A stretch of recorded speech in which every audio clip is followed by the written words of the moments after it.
నమస్తే అండి. నేను వాణి. నా ఛానల్ ఫస్ట్ టైం చూస్తుంటే ప్లీజ్ సబ్స్క్రైబ్ చేసుకోండి, లైక్ చేసి షేర్ చేయండి. మనవడిని చదువు కోసం పక్క రాష్ట్రంకి పంపించొద్దని, దానివల్ల పిల్లలకి తల్లిదండ్రుల మీద ప్రేమ తగ్గిపోతుంది అని అల్లుడితో చెప్పింది అనసూయమ్మ. కానీ శంకర్ వాళ్ళ అత్తతో ఇంటి నుండి దూరంగా పెట్టి చదివిస్తే వాళ్ళు మమ్మల్ని కూడా ఇంటి నుండి గెంటేస్తారు అంటారు. అంతేనా అత్తయ్య మీరనేది అన్నాడు. శంకర్ భార్య భర్తకి ఎదురు చెప్పలేక మౌనంగా ఉంది. అసలు ఏం జరిగిందో వినండి. అమ్మా లక్ష్మి, నువ్వు అల్లుడు గారు పిల్లాడిని రాష్ట్రం దాటించి చదివించాలని అనుకుంటున్నారట.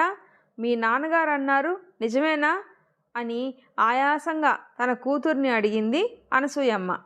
అమ్మా, ముందు నువ్వు ఆ కర్రల సంచి నా చేతికిచ్చి ఇలా సోఫాలో కూర్చో అంటూ లక్ష్మి ఆ సంచి తీసుకొని పక్కన పెట్టి వంటగది నుండి చల్లటి కడవ నీళ్లు తీసుకొచ్చి తల్లి చేతిలో పెడుతూ, మంచినీళ్లు తాగి 2 క్షణాలు ప్రశాంతంగా కూర్చో అమ్మా. ప్రయాణ బడలిక తగ్గిన తర్వాత మెల్లగా అన్ని విషయాలు మాట్లాడుకుందాం అంది. సరేలేవే, నేను వస్తున్న విషయం అల్లుడు గారికి ఎప్పుడు చెప్పావు? పాపం ఆయన ఇంత ఎండన పడి తన కార్యాలయం నుండి నా దగ్గరకు వచ్చి జాగ్రత్తగా ఇంటి దగ్గర దింపి మళ్ళీ బయట నుండి వెళ్ళిపోయారు.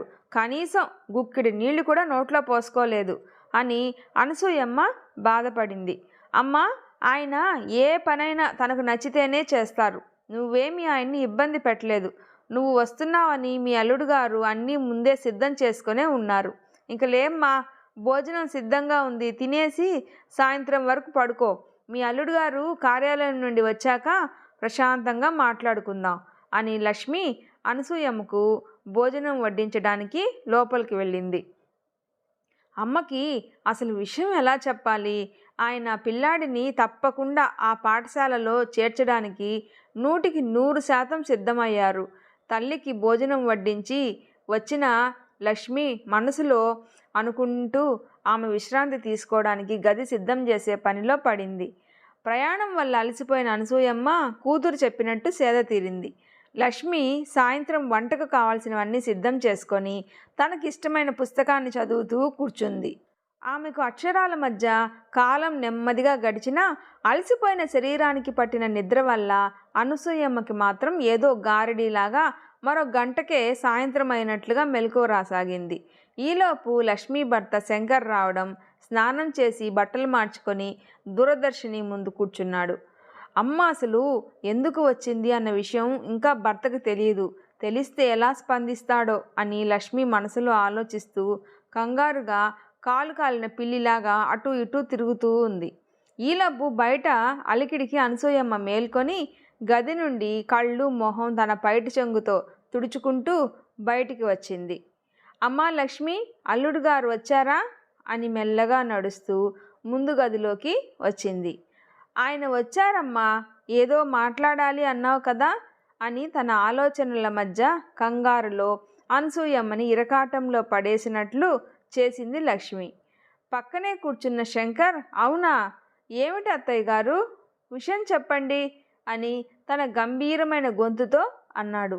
అదేనండి, పిల్లాన్ని ఆంగ్ల మాధ్యమంలో చదివించటానికి మీరు పక్క రాష్ట్రం పంపిస్తున్నారని మీ మామయ్య గారు అన్నారు అని అనసూయమ్మ ఏదో చెప్తూ ఉంటే మధ్యలోనే అందుకున్న శంకర్, అవునండి పంపుతున్నాను. ఒక ఉద్యోగం కోసం కొన్ని వందల మంది పోటీ పడుతున్న ఈ రోజుల్లో పిల్లలకి మంచి భవిష్యత్తు ఇవ్వటానికి ఆంగ్ల మాధ్యమంలో చదువు అనేది చాలా ముఖ్యమైంది. దీని గురించి నేను నిర్ణయం తీసుకొని ప్రణాళికలు సిద్ధం చేసుకునే ఉన్నాను అని తన మనసులో ఉన్న మాట బయటకు చెప్పాడు. మీకు ఆంగ్ల మాధ్యమాల్లో చదువు కావాలంటే ఇక్కడే ఏదైనా ఒక మంచి పాఠశాలలో చేర్పించండి, అంతేగాని ఇలా పక్క రాష్ట్రానికి పంపించడం ఎందుకు అని మీ మనసులో ఉన్న అసలు ఉద్దేశం ఏంటో చెప్పండి అత్తయ్య గారు. ఇప్పుడు అభివృద్ధి అని చెప్పుకుంటున్న ఈ చదువుల్లో మార్కుల కోసం విద్యార్థులు పడే వేదన తప్ప మరేం లేదు. అలాంటి ఈ రోజుల్లో పిల్లలకి మంచి సంస్కారం నేర్పాలి అంటే పిల్లల దగ్గర తల్లో, నానమ్మో, అమ్మమ్మో లేదా చక్కని మన కుటుంబ వాతావరణమో ఉంటే బాగుంటుంది కదా. అక్కడ కూడా ఇలానే ఉంటుందండి, మీరు కంగారు పడకండి. మన పిల్లవాడి మిగిలిన పిల్లల బాధ్యత నిమిత్తం నియమించిన మహిళా ఉద్యోగులు, పంతులుగారులు, ఇంకా తోటి పిల్లలు ఉంటారు. అలాగే ఆడుకోవడానికి కూడా చాలా పరికరాలు, ఆట సామాగ్రి కూడా ఉంటాయి. మంచి ఆహారం కూడా. ఇంకేం కావాలండి అని అసహనంగా అన్నాడు శంకర్. అందరూ ఉంటారు కానీ వాడి అవసరాలు తీర్చి అన్నీ అర్థమయ్యేలాగా చెప్పటానికి మన భాష తెలిసిన వాళ్ళు అక్కడ ఎవరూ లేకపోతే వాడి పరిస్థితి ఏంటి? పైగా వాడు ఇంకా చిన్నపిల్లాడు.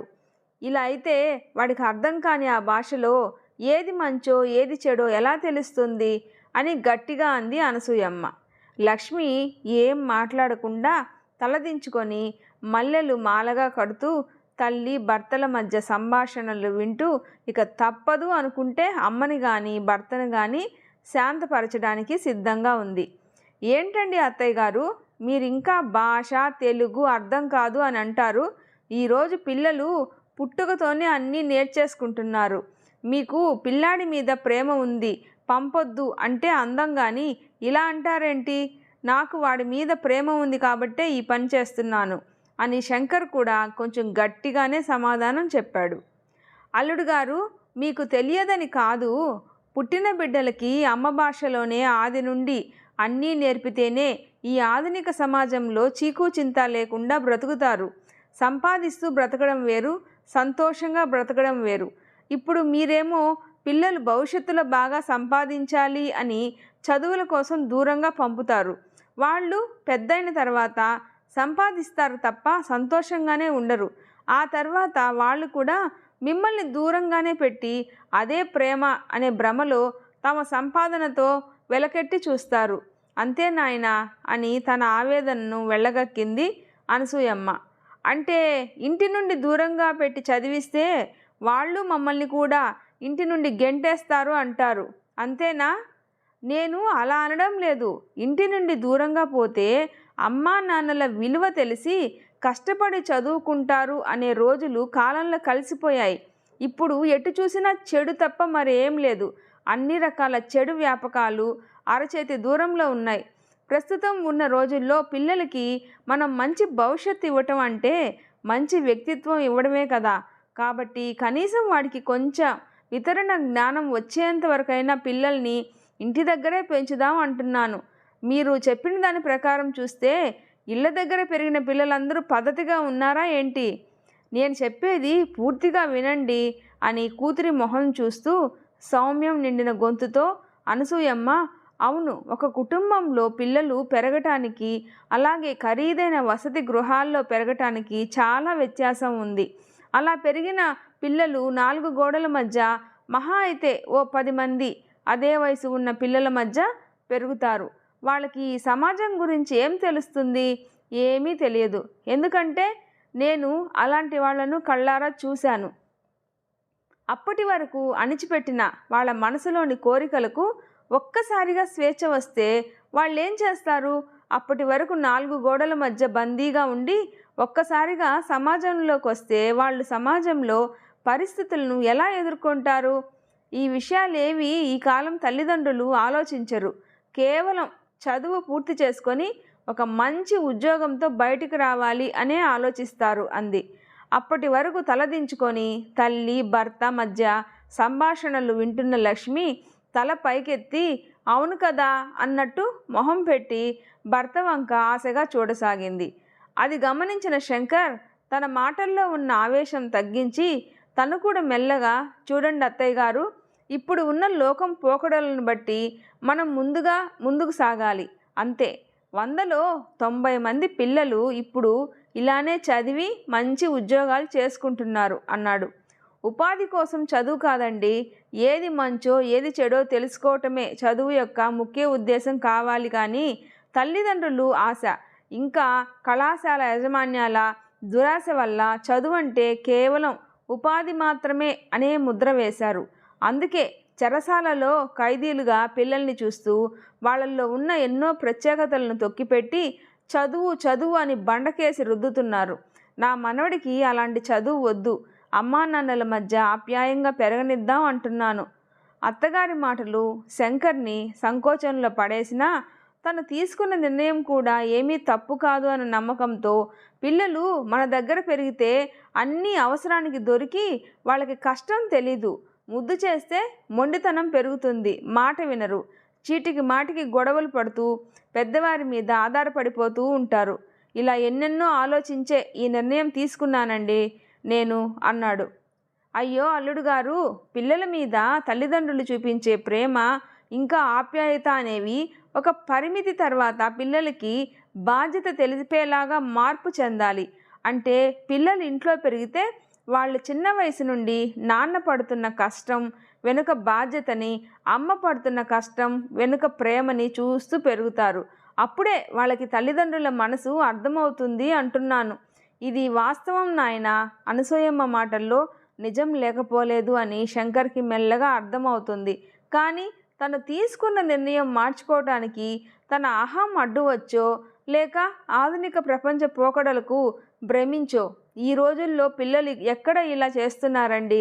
బడి నుండి రాగానే దూరదర్శిని ముందో లేకపోతే అమ్మా నాన్నల ఫోన్ లాక్కొని దాని చేతిలో పెట్టుకొని కాలం వృధా చేస్తున్నారు తప్ప ఇంకేం చేయరు అని అనసూయమ్మ మాటలకు అడ్డుకట్ట వేయాలని చూశాడు.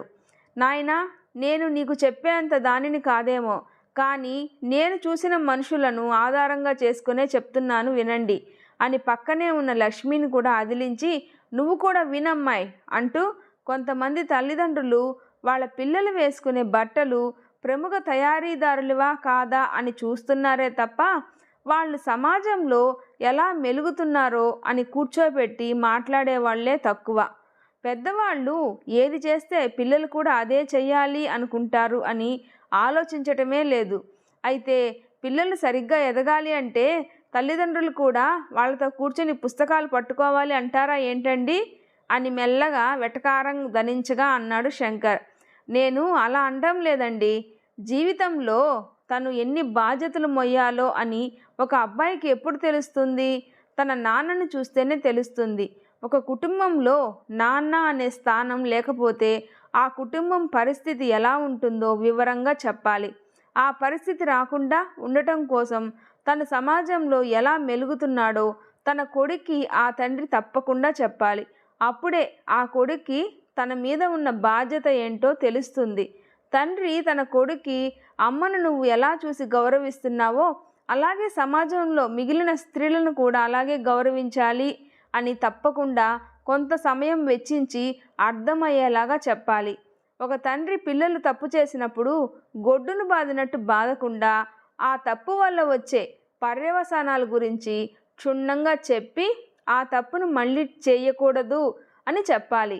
ఇలా పిల్లలకి చెప్పే ఓపిక అయితే అమ్మా నాన్నలకైతే ఉంటుంది, లేదా ఏ అమ్మమ్మకో నానమ్మకో ఉంటుంది తప్ప ఈ ఆడ ఉద్యోగస్తులకు ఇంకా పిల్లల చుట్టూ పనిచేసే వాళ్ళకో ఉండదని అంటున్నాను అని ఒక కొడుకు వృద్ధి వెనుక తండ్రి బాధ్యత ఎలా నిర్వర్తించాలో అని అల్లుడికి సున్నితంగా చెప్పింది.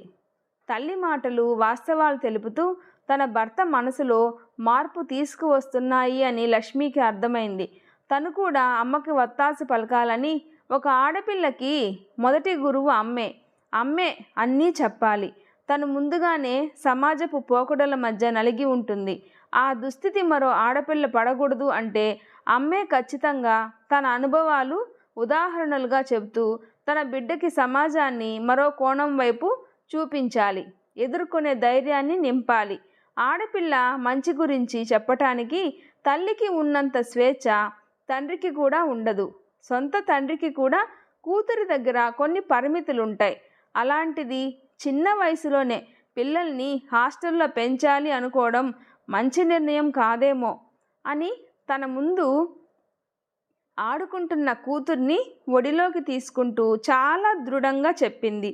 అత్తగారికి భార్య తోడవడంతో శంకర్ ఆలోచనలో పడ్డాడు.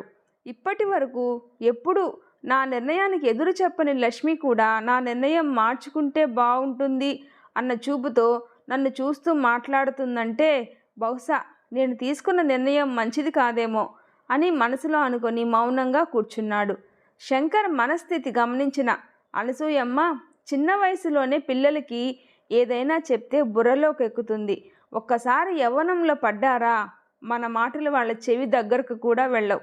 ఇంకా చెప్పాలి అంటే ఆ మాటలు వెగటుగా పాతక రకపు మాటలులాగా ఉంటాయి. కాబట్టి పిల్లలకి ఆ వయసులోనే మంచి మంచి విషయాలు చెప్పాలి. అప్పుడే అవి బుర్రకెక్కుతాయి. అమ్మ ప్రేమ, తండ్రి బాధ్యత తెలిసినప్పుడే తప్పు చేయడానికి పిల్లలు ఆలోచిస్తారు. ఆ ఆలోచనే వాళ్ళల్లో తప్పు చేయాలి అనే భావం పోయేలా చేస్తుంది. పిల్లల మీద తల్లిదండ్రులు ఒత్తిడి ఉన్నంత వరకు వాళ్ళకి ఉత్తీర్ణత అవటమే కావాలి అనుకుంటారు తప్ప మరో ఆలోచనే ఉండదు. అందుకే పిల్లల్ని దగ్గరకు తీసుకొని మనసారా చెప్పాలి అని అంది. శంకర్ అనసూయమ్మ మాటల్ని సంగ్రహంగా ఆలోచిస్తూ మరో మాట మాట్లాడకుండా అలానే తన మౌనాన్ని కొనసాగించాడు. ఒక్కసారిగా అతను, మరి పిల్లలు ఇంట్లో ఉంటే మొండితనం, పొగరు, ఇంకా బద్ధకం పెరగదంటారా అని అనుమానంగా అడిగాడు. పెరగదు అని నేను అననండి, ఖచ్చితంగా పెరుగుతుంది. కాబట్టే తల్లిదండ్రులు పిల్లలతో ఇంట్లో అన్ని పనులు చేయించాలి. వాళ్ళ శక్తి మేరకు వాళ్ళకి ప్రేమ పంచాలి తప్ప గారాబం చేయకూడదు. ఇంట్లో ఛీ నేను చెయ్యను అనే పని నుండి మీరు ఉండండి నేను చేస్తాను అని పిల్లలు అనే విధంగా పెంచాలి. అప్పుడే వాళ్ళలో మీరు అన్న ఆ లక్షణాలు దరిచేరకుండా ఉంటాయి. ఇప్పటి వరకు నేను చెప్పినవన్నీ మీరు చెయ్యాలి అంటే పిల్లలు ఇంట్లోనే ఉండి చదువుకోవాలి. అప్పుడే ఇవన్నీ 100% సాధ్యపడతాయి అని చెప్పి ఒక పెద్ద నిట్టూర్పు విడిచింది అనసూయమ్మ. ఇన్ని చెప్పినా భర్త నిర్ణయంలో మార్పు రాలేదు అనుకొని ఇక చేసేదేం లేక, అమ్మా నేను తినడానికి అన్నీ సిద్ధం చేస్తాను, నువ్వు ఆయన వస్తే తినేసి పడుకుందాం అని నిరాశగా వంటగది వైపు అడుగులు వేసింది. అనసూయమ్మ పైకి లేస్తుంటే ఫోన్ మోగింది. ఎవరది అని చూస్తే అల్లుడిది. దాంట్లో పేరు మామయ్య అని రాసి ఉంది. అప్పటికే తన మనసు మార్చుకున్న శంకర్ ఫోన్ చేతిలోకి తీసుకొని, హా మామయ్య గారు చెప్పండి అన్నాడు. లక్ష్మి తండ్రి రామచంద్రయ్య. ఎలా ఉన్నారండి మీరు? అమ్మాయి మనవరాలు క్షేమమేనా అని పరామర్శించి, విషయం ఏంటంటే అదేనండి, రేపు మీ అత్తగారు తిరిగి ఇక్కడికి వస్తుంది కదా, వచ్చేటప్పుడు మర్చిపోకుండా తనని పిల్లాడివి నూలు దుస్తులు మెత్తగా ఉండేలా తీసుకురమ్మని చెప్పండి.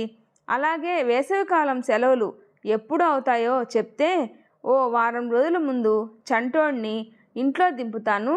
ఇప్పటికే లక్ష్మి పిల్లాడు ఇంటి దగ్గర లేడని బెంగగా ఉంది నాన్న, పంపించండి వాణ్ణి. మీరు దింపిన వెంటనే హాస్టల్లో వేస్తారు ఆయన, అప్పుడు బెంగ మరీ ఎక్కువ అవుతుంది అంటుంది. కనీసం ఆ వారం రోజులైనా పిల్లాడు లక్ష్మి దగ్గర ఉంటే బాగుంటుందని నా తాపత్రయం అని అన్నాడు. శంకర్ మనస్ఫూర్తిగా నవ్వుతూ, అయ్యో మామయ్య గారు, మీరు చేసినా నేను చేసినా వాడు మంచి కోసమే కదా. నేను లోకం తీరు బట్టి అలా ఆలోచించాను అంతే. వాడి భవిష్యత్తు రాష్ట్రం మారితే బాగుంటుంది అని ఆలోచించాను తప్ప నేను తీసుకున్న నిర్ణయం వెనుక చెడుని ఆలోచించలేకపోయాను. ఆ చివరి వారం కూడా పిల్లాడు మీతో పాటే ఉంటాడు. అంతగా లక్ష్మికి చూడాలి అనిపిస్తే వీలుంటే ముగ్గురం రేపే అక్కడికి వస్తాం. బుజ్జిగాడిని ఇప్పుడు చదువుతున్న బడిలోనే కొనసాగిద్దాం అని తన మాటలు విని ఆగి అటు చూస్తున్న లక్ష్మి వంక చూస్తూ ఫోన్ పెట్టేశాడు. భర్తని చూస్తూ అతని తండ్రితో మాట్లాడిన మాటలు విన్న లక్ష్మి పరుగున వెనక్కి వచ్చి తల్లిని హత్తుకొని కృతజ్ఞతగా ఆమె చెయ్యి పట్టుకొని ఆనంద బాష్పాలతో ముద్దుల వర్షం కురిపించింది. నా వీడియో నచ్చితే ప్లీజ్ సబ్స్క్రైబ్ చేసుకోండి, లైక్ చేసి షేర్ చేయండి. ఈ స్టోరీ ఎలా ఉందో తప్పకుండా కామెంట్ చేయండి. ప్లీజ్ సపోర్ట్ చేయండి. Thanks for watching.